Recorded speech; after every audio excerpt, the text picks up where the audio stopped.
جس دن وہ تمہیں پکارے گا تو تم اس کی تعریف کے ساتھ جواب دو گے اور خیال کرو گے کہ تم دنیا میں بہت کم مدت رہے. اور میرے بندوں سے کہہ دو کہ لوگوں سے ایسی باتیں کہا کریں جو بہت پسندیدہ ہوں، کیونکہ شیطان بری باتوں سے ان میں فساد ڈلوا دیتا ہے. کچھ شک نہیں کہ شیطان انسان کا کھلا دشمن ہے. تمہارا پروردگار تم سے خوب واقف ہے، اگر چاہے تو تم پر رحم کرے یا اگر چاہے تو تمہیں عذاب دے.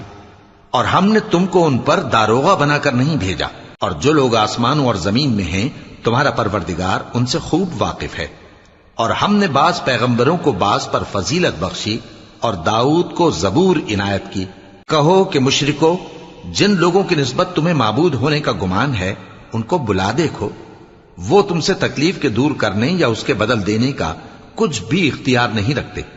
یہ لوگ جن کو اللہ کے سوا پکارتے ہیں وہ خود اپنے پروردگار کے ہاں ذریعہ تقرب تلاش کرتے رہتے ہیں کہ کون ان میں اللہ کا زیادہ مقرب ہوتا ہے، اور اس کی رحمت کے امیدوار رہتے ہیں اور اس کے عذاب سے خوف رکھتے ہیں.